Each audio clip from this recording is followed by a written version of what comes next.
I think that's great. I mean, rightful place is probably not the right word. I don't expect, at least any time real soon, for it to surpass the NFL or something like that. That's not what I meant. But it's just so popular everywhere else, and like you said, we have a lot of competition with other sports. Do you think part of what you were just talking about made me think of world basketball? Sometimes the United States, of course, our players are so good, but they've had trouble in years past with another team like Spain, who plays together all the time. Yeah. And it's a different vibe when you're coming from different teams and then you're together for one event. Right. Is that what you meant? I think that's a challenge for us. Most of our players are going to come from European League teams. We encourage them to do that. I mean, I guess theoretically the English League and the Spanish League and the German League are higher level leagues than the MLS. I wouldn't mind seeing us get to a point where we believe in the MLS, and let's encourage our best players to stay in the MLS. And we have the money now. We're paying Messi and players like that millions and millions and millions of dollars. Well, let's pay Pulisic to stay home. Let's pay that. I would like to see that, but I don't know if that will occur. But I think there's probably a benefit on the world level that many of the Spanish players on the national team play in Spain. Many of the German players play in Germany.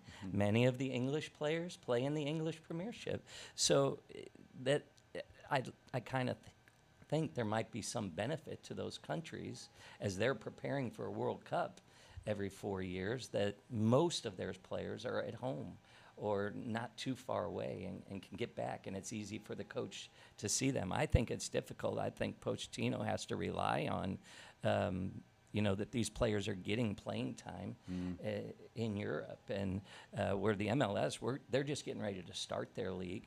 We'll just be getting going as selections are being made. March, I don't even know if an MLS game will have been played yet, but so I think we're still it has to be a challenge for him to make final selections and to build chemistry. But I like what I've seen of late in his friendly matches, and I think these 4 friendlies leading up to the World Cup are going to be quite entertaining. You mentioned Lionel Messi again, and for those who may not know, he's probably greatest ever, would you say? I kind of like, I think. I rate him higher than Ronaldo. I mean, it's hard to say, but right. But he's special to watch for sure. He's great, and Argentina won the World Cup this last time. And like we alluded to, he's playing in Miami now. David Beckham's famous English soccer player, who part owner of that team in Miami. How big a deal was that to get Messi to come, and how much difference did it make, do you think? I think you could just see it in Beckham's eyes when when he made the signing, and he's doing interviews, and I think it's a spectacular signing for the league and for Beckham. And they struggled initially; they didn't win immediately, but they put some pieces around him, and I think it's terrific for the league, and I know Beckham's proud to have seen it. Kind of speaks for itself, doesn't it? Under his watch, and they've been playing in a relatively small stadium. I think they're building now a big stadium. So no, U.S. soccer and MLS has grown, and what I'd like, like I said, I'd like to see the best Americans start to stay in this league. But we've promoted going overseas because we've admitted that our league isn't the level that our top players need to play at. But I think we're getting there, and I think it might benefit us to start keeping those players home. All right, so let's get back to the World Cup if we can. And I am, again, self-admittedly not an expert. So can you kind of explain to folks how it works? Like, we're going to have a certain number of matches here in the United States. Some of them are going to be this summer, as I mentioned, at Arrowhead and Kansas City, but other places as well, and not just the U.S., but Canada and Mexico as well. How does it work for those who... So it's interesting. This year, this is a new format. They've increased the number of teams that will be competing, so that 48 soccer teams will get to compete. So that's 48 countries. 48 countries. Yeah. Will be about 12 groups of 4. And this year's unique because 3 countries are actually hosting the World Cup. There will be games in Canada, there will be games in Mexico, there will be games across the United States, from West Coast to East Coast. Like you pointed out, Kansas City, for Cape Girardeau with flights direct to Dallas, that might even be easier to get to, and there's going to be some great games in Dallas. But certainly we're going to host some games. I think the first game is going to be Argentina. Argentina versus Algeria. That's what I had on June 16th. Yeah, so even my son purchased tickets out in San Francisco thinking he might get that game. He might get Argentina. He didn't. He's getting Jordan and Austria. So he's a little discouraged, but he's still excited to go to the game. No, there's going to be some spectacular soccer, but 12 groups of 4, and the top 2 all advance, plus 8 of the top 3 teams that are. So what is that? 12 times 2 is 24 plus 8. 32 teams will advance out of 48. I feel pretty good about the U.S.'s chances of getting through their group. Yeah. And I think this year, depth is going to be a key issue in the World Cup. To have to play 3 group games, and then if you're going to go all the way, it's 32, 16, 8, 4, and 2. It's 8 games to win the World Cup. I think this is going to be a special event that's going to bring a lot of excitement. Yeah. Who all's in the U.S.'s group? Do we know yet? We know that Paraguay is in the group and Australia, and they're waiting on one more playoff group that I think is kind of Eastern European countries. And just because they've not already, that's not already been decided, doesn't necessarily mean that would be a weak opponent. So, but I do think Paraguay and Australia overall, it's a good grouping. That the U.S. has already played Paraguay in a friendly in the last year and did win the match.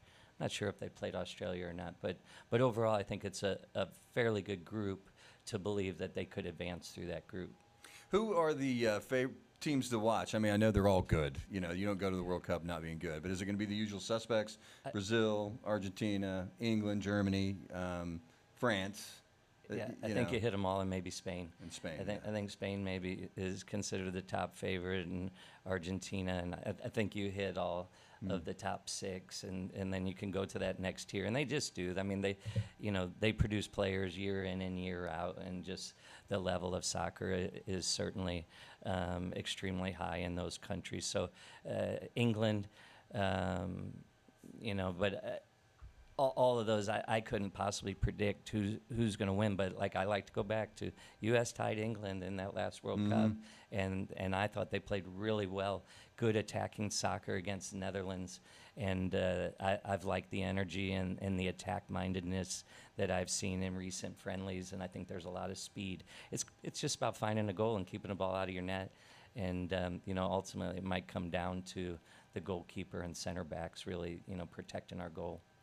So it reminds me of a story, not this past World. In fact, it was probably it might have been 3 World Cups ago. But anyway, I was in this is just a dumb story, but I was in Destin for vacation, and the World Cup was going on, and we were at this restaurant that had a big bar, around it. The Boar's Head, I believe, was the name. If you're familiar. In Destin? Yeah. Really. Well, anyway. It was packed, World Cup's on, and up in the bar we heard this kind of a scuffle, and this one guy had yelled, and Portugal was playing, and I forget who they're playing, but one of the other patrons yelled, "Portugal sucks!" And this guy from Portugal, "Don't you say that about Portugal!" And he grabbed him, and they were about to come to blows, and we were just like, "Wow, they are really fired up about this World Cup." So that's just a dumb story, but if you're a novice like me or anyone else, and you're watching these matches or any match, the SEMO women here, and what are we watching for? I know sometimes people say the same way football gets criticized from some Europeans for being too slow and stopping all the time. Some people say they don't understand soccer, which is constantly going. What do you look for when you're watching a match? That's pretty. No, I mean, I can see, it is hard to appreciate the game maybe. There's times when it could be considered slow, and there certainly aren't statistics. There might only be one goal. There's ties. A lot of people like to, kind of Dream on that a little bit. Yeah, they do. But you know, I think as you watch it, you know, you start to appreciate good, clean play, possession. But I think ultimately it's about creating dangerous opportunities. That's more exciting. You know, I'd like to think that our game can become more offensive-minded, but you know, defense does win championships, and it's about protecting. In soccer as well. It's about protecting the goal. So I think one of the things, you know, even this past year. You know, with our ladies, we struggled early to get a result, but you know, as our system settled in and they started to buy in, our soccer became very good, and we started to appreciate the importance of protecting our goal, and we played really offensive soccer in terms of attacking. I think that's what you want to look for, is the teams that play at speed and create lots of chances in the offensive half. I think you see that. You know, the Man Cities of the world and Liverpool's, they play high pressure, high intensity. I think that's easy for people to recognize, even if they're not soccer people. And then, but a tactic can be sitting back. It's not my kind of tactic. And countering, you know, like I like high energy. I like to come out on the front foot. And I look for teams like that, you know, to be successful. And that's what I think the Americans are doing. I think, as you see, you know, I think it'll be a high-pressure system. I think it'll be getting defenders into the attack and attacking with more numbers and creating chances. So, you know, I at least want to be able to appreciate the style of soccer that the U.S. plays this tournament. But I have in recent years, and I actually think that, you know, we just might have a chance of getting to the final 16 and the final 8, and then who knows what happens after that. Yeah, I noticed when I was watching this past World Cup, again, as someone who's not an expert by any means, but you could see when one side would start driving and the crescendo would build, and then there'd be like a, you know, someone would try to score, and it was exciting, you know, especially if they did score. So I get that. We'd be remiss if we didn't talk about women's soccer a little bit. I know that when is the Women's World Cup next time? Do you know? I'm putting you on the spot. You are putting me on the spot because I haven't researched, but I'm just going to guess maybe it's in 2 more years. Gotcha. You know, maybe it's every 2 years. Do you think it's fair to say that the women's soccer in the United States specifically has been more successful than the men's overall? It seems like they've had a lot of success. On the world stage they have. At the World Cup, you know, we were kind of, for whatever reason, U.S. women were kind of first to the, you know, punch in world soccer, and we had so much success back in the day with Anson Dorrance as the coach and Mia Hamm, and you know, you could list a ton of women's names. You know, we were most athletic. You know, we had coach that really studied it. We had pretty good organization there. You know, the rest of the world in terms of men's soccer has already been up to snuff, and like we've already spoken, we're kind of catching up. But I think we're closer on the men's side, and now the rest of the world has caught up to the women and made it more challenging. So, but you cannot deny the success that the U.S. women have had, and really the energy that they've brought to the United States in terms of the sport, and now the professional level is growing. You know, like I'd certainly like to, you know, over the next 5 to 10 years to be able to push a few of our players towards, you know, post-college soccer. Yeah, that'd be awesome. At whatever professional level it is. But you know, they do have a team in Kansas City. It'd really be nice to see a professional women's team come to St. Louis, but it's not my understanding that that's in the immediate future. But it is exciting to think about and talk about. So you mentioned your team.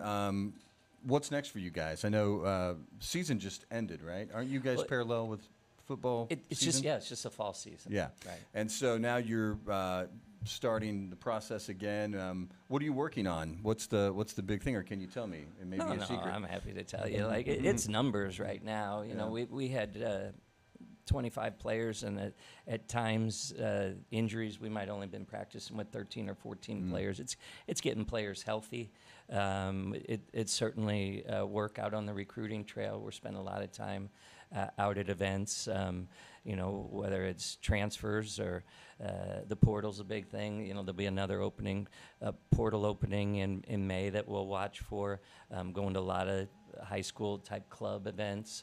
Coach Carter, my assistant, and Coach Mack is getting involved. We're identifying players. So it's building that. But then certainly in the spring, the group that we have, while it's not the biggest group, we want to spend time on certainly fitness, style of soccer, pressure.